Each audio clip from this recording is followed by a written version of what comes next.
Армысыздар құрметті пайдаланушылар. Елбасыны күн туған қиын қыстау кездерде қан кешіп жауға қарсы ту көтерген, халықты ұйымдастырып ел амандығын қорғаған ержүрек батырларды халық қашанда қадір тұтып, өлең жырға қосып, ұрпақтан ұрпаққа жеткізіп отырды. Осылайша кейінгіге ұран болған тарихи адамның бірі халық батыры Қабанбай.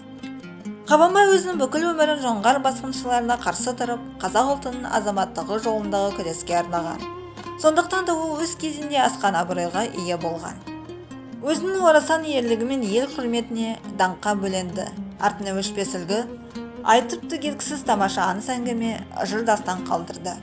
Каждая эпоха рождает своего героя. В военно-аристократической среде среднего жуза в племени Найманов в семье Батыра Кожагула рода Каракерей в 1692 году родился мальчик, названный Ярасылом.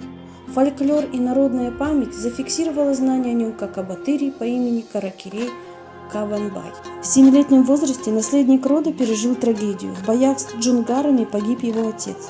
Подростком при таких же обстоятельствах Ярасыл потерял старшего брата. Он был сильным, рослым и отважно отомстил за смерть брата. Проник в стан врага и лишил жизни убийцу. Юноша был от природы высокий, крепкого телосложения, обладал большой силой. Изначально его готовили как воина. Парень овладел верховной ездой, оружием, мастерством рукопашного боя. В 16 лет, как гласит предание, Ярасыл победил известного джунгарского батыра Долан-Даши. Ярасыл начинал как рядовой боец, но вскоре его выдвинули сначала в командира отряда, затем полка, а со временем герой вырос до полководца, который возглавлял национально-освободительное движение. В народных преданиях сохранился образ могучего воина, который мог поднять на плечи коня. Оружие было ему под стать, полностью металлическое шестигранное копье. Весило 60-70 килограмм, пробивавшее и щит противника, и его самого. В бою 1717 году на реке Аягос молодой воин отличился и получил имя Кабанбай-Батыр.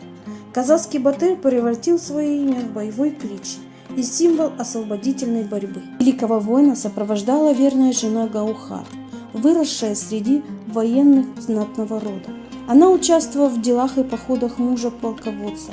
Сама была известна на всю степь женщиной-воительницей, о которой слагали песни. За свою бурную жизнь Кабанбай-Батыр был участником 103 сражений. Абылай-хан присвоил ему титул личного батыра и дал прозвище Дарабос, что означало «штурмующий небо» или «первый среди равных». Жизнь батыра закончилась, как полагается воину, в последнем поединке. Уже в преклонном возрасте, под 80 лет, Кабанбай вышел против кыргызского богатыря и победил его, но после поединка упал замертво. На месте захоронения 20 километров от столицы создан мавзолей Кабанбая-Батыра.